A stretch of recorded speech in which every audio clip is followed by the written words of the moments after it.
अगर 10 महाविद्याओं की बात की जाए, कितना ये तंत्र विद्याओं से जुड़ा हुआ है और 10 महाविद्याएं आखिरकार हैं क्या? शिव और शक्ति का स्वरूप की जो है, शिव का मूल शक्ति ही है। क्या काली के स्वरूप से हमें डरना चाहिए? तो जब हम माँ के रूप में भगवती की उपासना करते हैं तो हम तो उनके बच्चे हुए, तो हमको माँ से डरेगा कौन? आज के ज़माने में कहा जाता है कि आपके अंदर अगर गुस्सा है, अगर किसी से आप द्वेष करते हैं, अगर आपके अंदर लस्ट है बहुत ज़्यादा, तो वो भी एक तरह का विकार ही उसे माना जाता है और वही एक तरीके के राक्षस हैं जो हम उस युग से समझते आ रहे हैं। लेकिन आज के ज़माने में वो सभी राक्षस सबसे पहले हमारे अंदर हैं, तो हमारे अंदर के विकारों का हमें खात्मा करना है। आज के ज़माने नहीं, शुरू से। हाँ। शुरू से ही वो मकार, जो पंच मकार जिनकी हम बलि देने की बात करते हैं, हाँ। जिनकी हम बलि देने की बात करते हैं, तंत्र विद्या के अनुसार से हुँ। सबसे बड़ी चीज़ आती है कि वो बलि देने की व्यवस्था बना दी गई। हुँ। पंचमकार, मत्स्य, मांस, महिष, हुँ। मेष, मदिरा, मैथुन इत्यादि जिनका वर्णन किया जाता है। यानी मेष यानी भैंसा, भैंसा। मेष यानी बकरा, हुँ। महिष यानी भैंसा, हुँ। उनकी बलि देने की बात की जाती है। हुँ। लेकिन आप समझे कि कौन है? अभी आपने क्रोध की बात करी, हुँ। मेष यानी क्रोध, मेष क्रोध का स्वरूप है, हुँ। और महिष यानी अहंकार।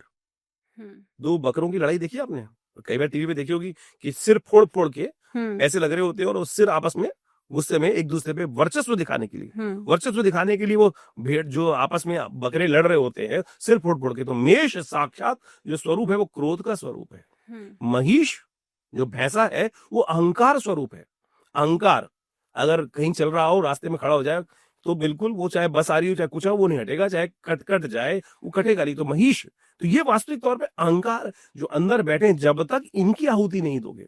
लेकिन शब्दावली के माध्यम से लोगों ने क्या कर दिया कि शास्त्र में एक मंत्र आया है जिस प्रकार से कि जो नवमी के दिन या अष्टमी के दिन भगवती को इन पंच मकारों की आहुति प्रदान करेगा, और तो वो क्या बन जाएगा? देवता बन जाएगा। वो साक्षात सिद्धि को प्राप्त कर लेगा, देवता बन जाएगा। लेकिन अब शब्दावली को पकड़ लिया उसने।